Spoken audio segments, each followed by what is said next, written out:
জন্ম লৈলা গুৰু দ্ৰোণ ভূঞা পদ্মশ্ৰী উপাধিৰে আজি জিলিকিলা প্ৰণাম তোমাৰ বীৰত যাত্ৰা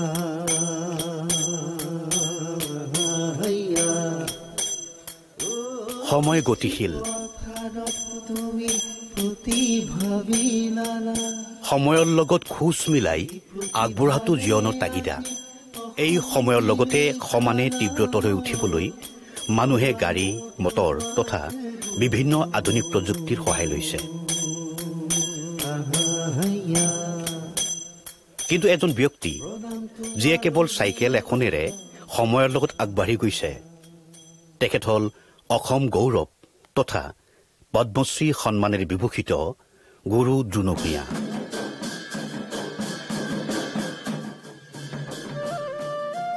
এখেত দৰং জিলাৰ চিপাঝাৰ অঞ্চলৰ সাতঘৰীয়া গাঁৱৰ নিবাসী এখেতৰ জন্ম হৈছিল চিপাঝাৰৰ দক্ষিণ চুবুৰীৰ ভূঞাপাৰাত পিতৃ ঘনকান্ত ভূঞা আৰু মাতৃ পঞ্চমী ভূঞা সৰুৰে পৰা কৃষ্টি সংস্কৃতিৰ প্ৰতি আকৃষ্ট আছিল দ্ৰোণ ভূঞা আমাৰ পিতাৰ ল'ৰা ছোৱালী আছিল 9 জন আৰু 9 জনৰ ভিতৰত 7 জন ল'ৰা মই 5 নম্বৰ আৰু 2 জনী ছোৱালী বাইদেউ আৰু ভনী দেউতাৰ নাম আছিল ঘনকান্ত ভূঞা তেওঁ যাত্ৰাপাৰ্টিৰ মেনেজাৰ আছিল এই যাত্ৰাপাৰ্টিৰ মেনেজাৰ হৈ থাকোঁতে তেতিয়া তেওঁ কেইবাখনো নাটক কৰিছিল মই তাতেও চাই আছিলোঁ থাকোঁতে তেতিয়া দেউতাই মোক টানি লৈ যায় দেউতাৰ নাটকত মোক সোমাই ল'লে হাজিৰা কৰা নাছিল তেওঁ তেখেতে এই কৃষ্টিৰ পথাৰখনতে তেওঁ ওজাপালিও কৰিছিল আৰু নাটক কৰিছিল আগৰ বান্ধৱ পাৰ্টি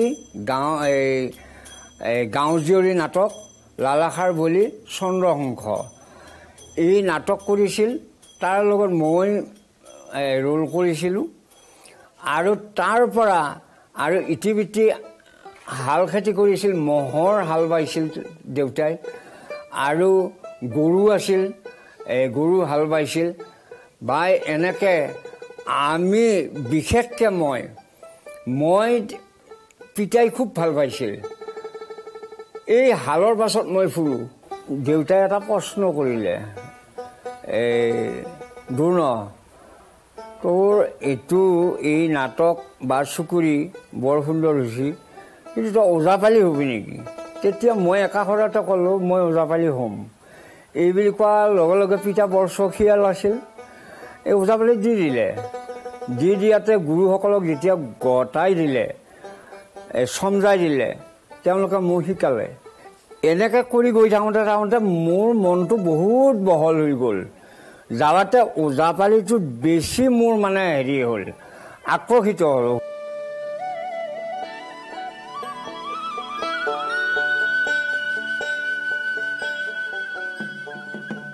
দৰং জিলাৰ বাৰেৰহণীয়া কৃষ্টিৰ পথাৰখনত ফলে ফুলে জাতিষ্কাৰ হৈ থকা এবিধ কৃষ্টি হ'ল ওজাপালি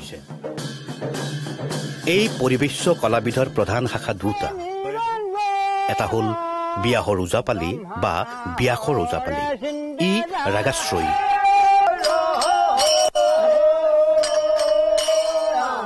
আনবিধ হ'ল শুকনানী ওজাপালি যি মনসা পূজাৰ লগত সংপৃক্ত হৈ আছে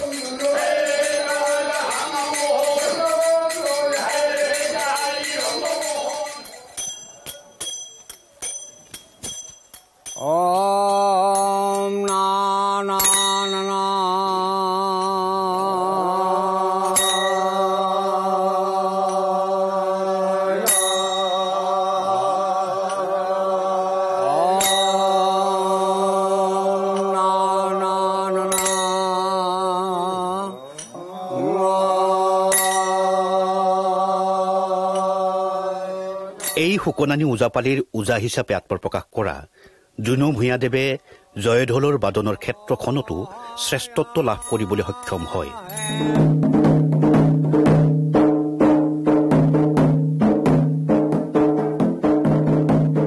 আৰু দেওধনী নৃত্যক দৰঙৰ পৰা উলিয়াই নি ভাৰতবৰ্ষৰ চুকে কোণে ইয়াৰ মৰ্যাদা বিস্তাৰত এক বিশেষ ভূমিকা গ্ৰহণ কৰিছে।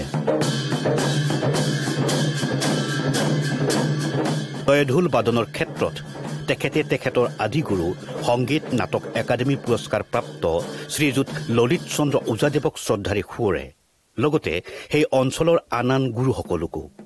সংগীত নাট একাডেমী ললিত চন্দ্ৰ নাথ ওজাদেৱ, কিনাৰাম নাথ ওজাদেৱক আৰু চন্দ্ৰকান্ত নাথ ওজাদেৱক মোৰ দেউতাই গতাই দিলে।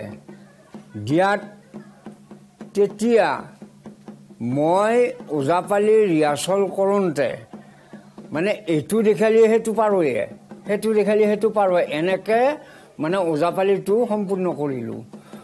কৰি যায় যেতিয়া সংগীত নাট একাডেমী পুৰস্কাৰ লয় ললিত চন্দ্ৰ নাথ ওজাদেৱে, তেতিয়া মই 7 গৰাকী ছোৱালী লৈ দিল্লী মই 7 মিনিট আগ্ৰণুই হৈ ঢোলবাদক হৈ মই তেখেতৰ হাতত সংগীত নাট একাডেমী জ্ঞানী ৰিয়াল সিঙে তেওঁক প্ৰদান কৰিলে আৰু আমাক তেখেতে এটা এটাকৈ হেংচুট কৰিলে, কৰি নুমাই দিছে। সেইটোৱে মোৰ প্ৰথম যাত্ৰা। তেতিয়াৰ পৰাই মই ভাৰতবৰ্ষত গোটেই ভাৰতখনতে মই প্ৰগ্ৰাম কৰিছোঁ। জুনু ভূঞাদেৱে সুকনানী ওজাপালিৰ ওজা হিচাপে অসম তথা ভাৰতবৰ্ষৰ বিভিন্ন ঠাইত পৰিৱেশ্য কলাবিধৰ পৰিৱেশন তেতিয়াৰে পৰা এক অবিৰত যাত্ৰাৰে আৰম্ভ কৰিছে।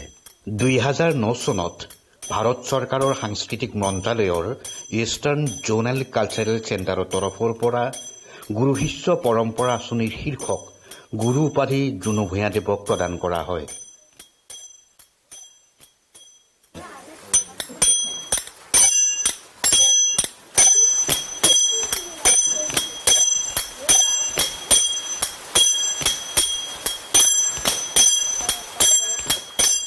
গুৰু হিচাপে তেখেতে অসমৰ বিভিন্ন ঠাইত নতুন প্ৰজন্মক সুকনানী ওজাপালি আৰু দেওধানী নৃত্যৰ প্ৰশিক্ষক হিচাপে কাম কৰি আহিছে। য'তেই ইচ্ছুক ল'ৰা ছোৱালী আছে তেওঁ তালৈ গৈ প্ৰশিক্ষণ দিয়ে।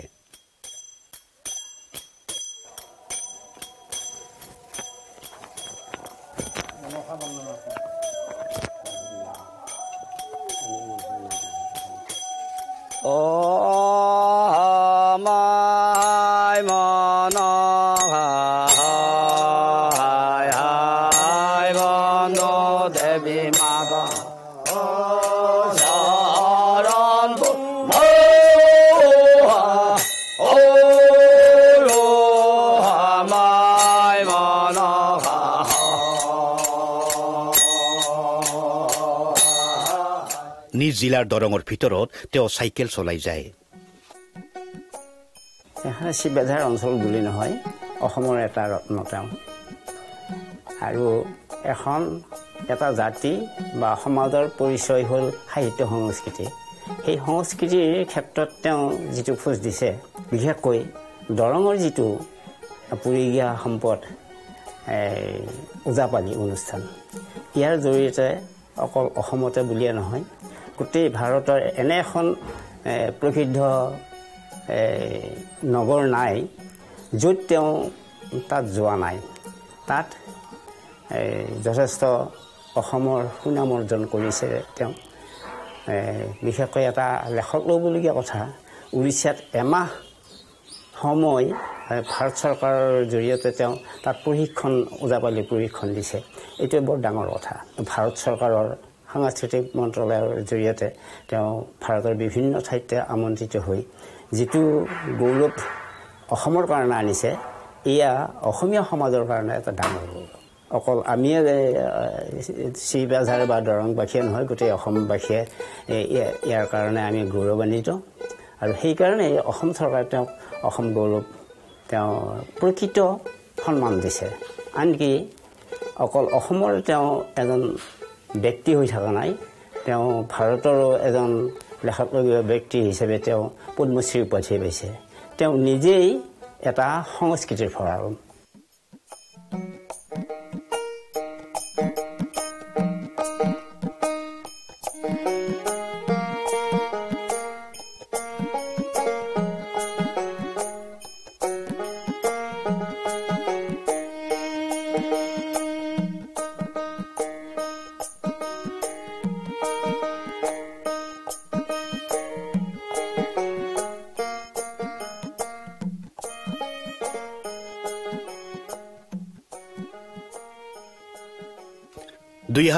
চনৰ পৰা তেওঁ কেইজনমান স্থানীয় সমাজ সচেতন ব্যক্তিৰ লগ লাগি নিজ বাসগৃহতে ওজাপালি আৰু দেওধনী নৃত্যৰ প্ৰশিক্ষণ দিয়াৰ উপৰিও দৰঙৰ অন্যান্য লোককৃষ্টিসমূহৰ আখৰাৰ বাবে এটি বিদ্যালয় ভেটি স্থাপন কৰে। পৰৱৰ্তী সময়ত 2016 চনত দৰং ওজাপালি আৰু পৰম্পৰাগত পৰিৱেশ কলাকেন্দ্ৰ নাম দি আনুষ্ঠানিকভাৱে বিদ্যালয়খনৰ শুভ আৰম্ভণি কৰা হয়।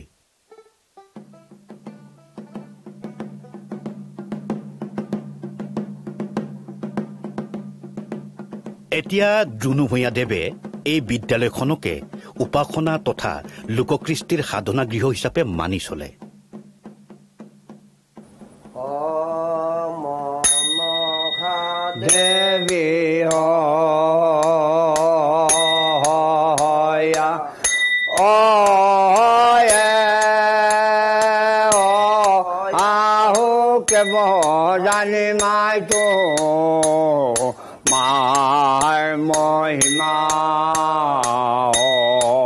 তেখেতৰ যিটো জ্ঞান, এই সুকনানীৰ ওজাপালিৰ যিটো মানে জ্ঞান, তাৰ পিছে পিছে দেওধনী নৃত্য, বিশেষকৈ দেওধনী নৃত্যৰ কাৰণে এখেত এতিয়া বিখ্যাত হৈ পৰিছে। স্থানীয় যিখিনি আমাৰ ছোৱালী আছে বা ইয়াৰ লগত সম্পৰ্কিত ঢোলবাদক ওজাজন নিজে শিকাই লোৱা, সেই হিচাপে এখেতে প্ৰথমতে আমাৰ স্থানীয় অঞ্চলত ৰাজ্যিক পৰ্যায়ত ৰাজ্যৰ পৰিধি ভাঙি এতিয়া নেশ্যনেল পৰ্যায়ত এখেত বিখ্যাত হৈছে। আমাৰ সাধাৰণতে দেখা যায় যে কিবা এটা কৰিম বুলি মানুহখিনি আগবাঢ়ি আহে আৰু কিবা এটা অসুবিধা পালেই এৰি দিয়ে। কিন্তু দ্ৰোণ ভূঞাৰ ক্ষেত্ৰত আমি পালোঁ, মই আগতেও কৈছোঁ যে আৰম্ভণিৰ পৰাই এওঁ যিটো এটা গতিত আহি আছে তাৰ জ্যোতি পৰা নাই। অশেষ কষ্ট, ঘৰুৱা আমি জানো ঘৰুৱা খুব এটা সচ্ছল নহয়, তথাপি এওঁ যিটো যত্ন সহকাৰে বৰ্তমানলৈ যিখিনি কষ্ট কৰি আহি আছে তাৰ মৰ্যাদা ৰাইজে, সমাজে, চৰকাৰে দিছে। আকাশবাণী গুৱাহাটী কেন্দ্ৰ আৰু সংগীত নাটক একাডেমীৰ নিয়মীয়া শিল্পী গুৰু জুনু ভূঞাদেৱে অসম তথা ভাৰতবৰ্ষৰ বিভিন্ন প্ৰান্তত যেনে দিল্লীৰ ৰাষ্ট্ৰীয় নাট্য বিদ্যালয়, গুৱাহাটী বিশ্ববিদ্যালয়, ডিব্ৰুগড় বিশ্ববিদ্যালয়, তেজপুৰ কেন্দ্ৰীয় বিশ্ববিদ্যালয়, উত্তৰ গুৱাহাটীৰ ৰাগশ্ৰী সংগীত মহাবিদ্যালয় আদিত পৰিৱেশ কলাৰ বিভিন্ন কৰ্মশালাত এজন সমল ব্যক্তি হিচাপে অংশগ্ৰহণ কৰি আহিছে। দৰং তথা গোটেই ৰাজ্যখনতেই জুনু ভূঞাদেৱৰ ওজাপালি আৰু দেওধনী নৃত্যৰ অনুষ্ঠান পৰিৱেশন চাবলৈ অগণন দৰ্শকৰ ভিৰ পৰিলক্ষিত হয়।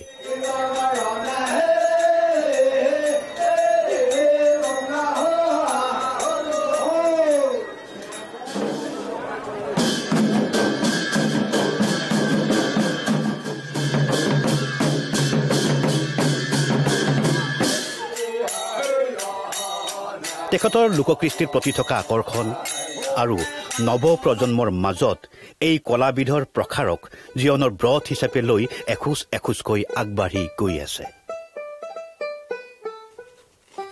তেখেতে কৃষ্টি পথাৰত আগবঢ়োৱা অৱদানৰ বাবে বিভিন্ন অনুষ্ঠান প্ৰতিষ্ঠান আদিয়ে সময়ে সময়ে আৰু অলপ উৎসাহিত কৰাৰ মানসেৰে বিভিন্ন সম্বৰ্ধনা বঁটা আদি আগবঢ়াই আহিছে। 2012 চনত আগ্ৰাত অনুষ্ঠিত লোককলা মহোৎসৱত মীৰা বঁটা, 2017 চনত গুৱাহাটীৰ প্ৰেছ ক্লাবত গতি অসম শিল্পী বঁটা, 2018 চনত কমল মহন্ত সোঁৱৰণিত জীৱনজোৰা সাধনা বঁটা, 2020 চনৰ 17 ছেপ্টেম্বৰত ভাৰতৰ প্ৰধানমন্ত্ৰী মাননীয় নৰেন্দ্ৰ মোদী ডাঙৰীয়াৰ জন্মদিনত গুৱাহাটীৰ কলাক্ষেত্ৰত অসমৰ প্ৰাক্তন মুখ্যমন্ত্ৰী শ্ৰীযুত সৰ্বানন্দ সোণোৱাল ডাঙৰীয়াই সম্বৰ্ধনা জ্ঞাপন কৰে। এইজনা লোকশিল্পীক দৰঙী কলাকৃষ্টিৰ উন্নয়ন সংঘই পাৰংগত উপাধি প্ৰদান কৰাৰ উপৰিও 2020 চনত একেটি সংঘই দেওধানী নৃত্যৰ নৃত্যাচাৰ্য উপাধি প্ৰদান কৰে। তাৰ পাছতেই দৰঙী লোককৃষ্টিক প্ৰাণ বুলি গণ্য কৰা এইগৰাকী শিল্পীক অসম চৰকাৰে 2020-21 বৰ্ষৰ বিষ্ণুৰাভা বঁটা আৰু 2023-24 বৰ্ষত অসম গৌৰৱ বঁটাৰে সন্মানিত কৰে। এইগৰাকী লোকশিল্পীৰ কৰ্মৰাজিক সন্মান জনাই অসম চৰকাৰে 2024 চনত শিল্পী পেঞ্চন প্ৰদান কৰে। ইয়াৰ উপৰিও এই একেটি বৰ্ষত ভাৰত চৰকাৰৰ সন্মানীয় পদ্মশ্ৰী বঁটা লাভ কৰে গুৰু দ্ৰোণ ভূঞাদেৱে।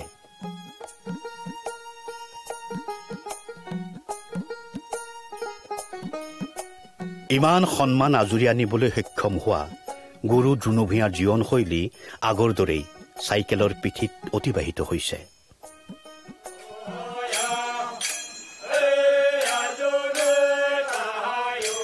তেখেতে দৰঙী লোককলাক আৰু আগুৱাই নিবলৈ অহৰ্নিশে চেষ্টা অব্যাহত ৰাখিছে, যাৰ ফলত দৰঙৰ বহুতো নৱপ্ৰজন্মৰ শিল্পীয়ে ওজাপালি আৰু দেওধনী নৃত্যৰ চৰ্চা কৰিবলৈ সুবিধা পাইছে। আমাক পৰম শ্ৰদ্ধাৰ গুৰু দ্ৰোণ ভূঞা ডাঙৰীয়াই দৰঙী কলা কৃষ্টিৰ অন্যতম এটা কৃষ্টি দৰঙী ওজাপালি, শুকনানী ওজাপালি, সেই বিদ্যাটি আমাক তেখেতে শিকাই আছে। তেখেতে আমাক বিভিন্ন ঠাইলৈ প্ৰগ্ৰেমৰ কাৰণে লৈও গৈছে, গতিকে তেখেতৰ ওচৰত আমি চিৰকৃতজ্ঞ। সমাজে তেখেতক এগৰাকী দায়িত্বশীল শিল্পী হিচাপে, ওজা শিল্পী হিচাপে তেখেতক দায়িত্ব দিয়া হৈছে সমাজে, আৰু সেইখিনিতে সুচাৰুৰূপে পৰিচালনা কৰিবৰ কাৰণে তেখেত উঠি ফুৰি লাগিছে। ৰাইজে দিয়া মৰমখিনি তেখেতে সেইটো আশীৰ্বাদ হিচাপে লৈছে, আৰু সেইটো আশীৰ্বাদ হিচাপে লৈ তেওঁ বিভিন্ন স্থানত এইখিনি সুন্দৰভাৱে পৰিচালনা কৰিব পাৰিছে।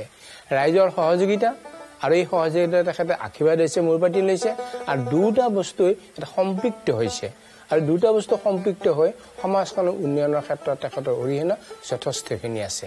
আৰু এই অৰিহণাৰ গুৰিত আছে দৰঙী প্ৰজা, দৰঙী ৰাইজ, দৰঙৰ শিল্পীসকল, দৰঙৰ বিদ্যুৎ সমাজসকল, আৰু সাহিত্য সংস্কৃতিৰ লগত জড়িত যিবিলাক ব্যক্তি, সেই ব্যক্তিসকলৰ তেওঁৰ লগত আছে, আৰু তেওঁলোকৰ পৰা তেওঁ সুন্দৰ পৰামৰ্শ, আদৰ্শ আৰু উদাহৰণো তেওঁ ল'ব পাৰিছে, আৰু তেওঁলোকৰ লগত আগবাঢ়ি গৈ এই অনুষ্ঠানভাগ কৰাত তেখেতে সক্ৰিয় ভূমিকা পালন কৰিছে। দ্ৰোণ ভূঞাদেৱে নিজৰ অঞ্চলত লোককৃষ্টিৰ পৰম্পৰা অব্যাহত ৰখাৰ লগতে নিজৰ জীয়ৰী ধৰিত্ৰী ভূঞাক এগৰাকী সুনিপুণ দেওধনী নৃত্যৰ শিল্পী হিচাপে গঢ়ি তুলিবলৈ সক্ষম হৈছে। দেউতাই যে এই কৃষ্টিটোৰ ওপৰত যে জড়িত হৈ আছে, জড়িত হৈ থকাৰ কাৰণে আজি তেওঁ ইমানখিনি সন্মান পাবলৈ সক্ষম হৈছে। এইটোৱেই নহয় যে সন্মানটোৱেই যে আচল বস্তু, সেইটো নহয় যে স্কুলখন ধৰি ৰাখিছে বা দেওধনী নৃত্য আমাৰ ঘৰৰ কৃষ্টিটো ধৰি ৰাখিছে, সেইটো আৰু। গতিকে তেওঁক লৈ আমি বহুতেই গৌৰৱ অনুভৱ কৰোঁ। আৰু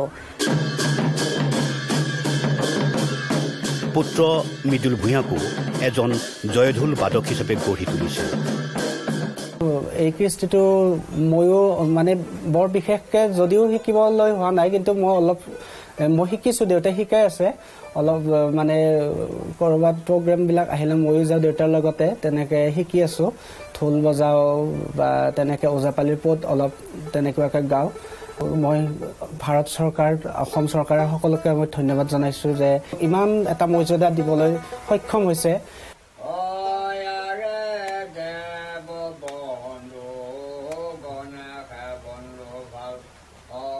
গুৰু দ্ৰোণ ভূঞাৰ গোটেই পৰিয়ালটো লোককলাৰ এক জ্বলন্ত উদাহৰণ। তেখেতৰ ভনীয়েক লাবণ্য ভূঞা বিয়া নামৰ শিল্পী, পত্নী চন্দ্ৰমা ভূঞাও লোক সংস্কৃতিৰ প্ৰকৃত প্ৰেমী। এখেতে বহুত কষ্ট কৰে, তাৰোপৰি এখেতে দিনে ৰাতিয়ে এখেতে এই হেৰিটোৰ লগতে জড়িত হৈ থাকে। এখেতৰ পদ্মশ্ৰী পোৱাৰ কাৰণে আমাৰ খুব ভাল লাগিছে। আমি গৌৰৱ অনুভৱ কৰিছোঁ। গোটেই পৰিয়ালটো পৰিচালনা কৰাৰ উপৰিও কৃষ্টি সাধনাত পৰিয়ালটোক সদায়ে প্ৰেৰণা দি আহিছে গুৰু জুনু ভূঞাই। সমগ্ৰ অসমৰ লগতে প্ৰতিবেশীও জুনু ভূঞাদেৱৰ সফলতাত সন্তোষ প্ৰকাশ কৰে। পুৰস্কাৰখিনি দিয়াত আমাৰ ফালৰ পৰাই বৰ সন্তোষ পাইছোঁ। আমাৰ বাপাৰ ঘৰত টকা পোৱা নাই, গভৰ্ণমেণ্টৰ ফালৰ পৰা টকা হ'লেও সন্মান লৈছে। তাৰ কাৰণে আমি আমাৰ ঘৰৰ ওচৰৰ ব্যক্তি একজন আমাৰ জেগাখিনিৰ সুনাম এটা হৈছে। তেখেতৰ কৃষ্টি সাধনাৰ স্বাক্ষৰ ৰাখিবলৈ কেইবাটাও ওজাপালি আৰু দেওধনী নৃত্যৰ দলক প্ৰশিক্ষণৰ বাট নৱপ্ৰজন্মক লৈ তেখেত বৰ আশাবাদী। নতুন প্ৰজন্মই যিটো কৰা মই বিচাৰোঁ বা এইটো নতুন প্ৰজন্মই জানো কোনো বেলেগ নাট ভৰি নেদি একাদিক্ৰমে যাই থকাটো মই বিচাৰোঁ। আৰু তেতিয়াহে আমাৰ এই পৰম্পৰাটো আৰু এই অসমত জানো জীয়াই থাকে। তাৰ কাৰণত পঢ়াটো এৰিব নালাগে, পঢ়াটো আগত, তাৰ পাছত এই কৃষ্টি ফক ডেন্স অন্য এইবিলাক থাকিব। কাৰণ পঢ়াটো নহ'লে এইবিলাক নহ'ব। আকৌ কৃষ্টি নহ'লেও সৃষ্টিখন নহয়। কিন্তু আগুৱাই যোৱাটো মই কিন্তু সদায় বিচাৰোঁ। জীৱনত এই খলা বোমা, ঘাট প্ৰতিঘাট আৰু নদ নদী এইবিলাক বহুত বাধা বিঘিনি আহিবই। কিন্তু ইয়াতে এটা কথা আছে, এক দিল এক চিট এক মনে গৈ থাকিলি, পোনে পোনে গৈ থাকিলি, কাৰো কথা গালি গালাজ কাণত নেপেলাই চিন্তা নকৰাই গৈ থাকিলি, সি একদিন স্বীকৃতি পাব। গুৰু জুনু ভূঞাদেৱৰ সাংস্কৃতিক জীৱন অবিৰত যাত্ৰা হওক। অসম তথা ভাৰতৰ সংস্কৃতি প্ৰেমীৰ এয়াই কামনা। জন্ম লৈলা গুৰু দ্ৰোণ ভূঞা, পদ্মশ্ৰী উপাধিৰে আজি জিলিকিলা, প্ৰণাম তোমাৰ বীৰত যাত্ৰা।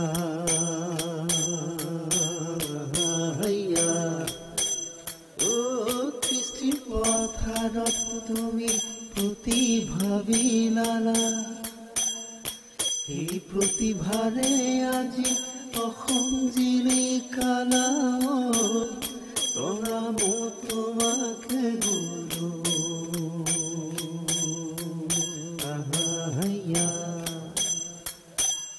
প্ৰণাম তোমাৰ বীৰত যাত্ৰা।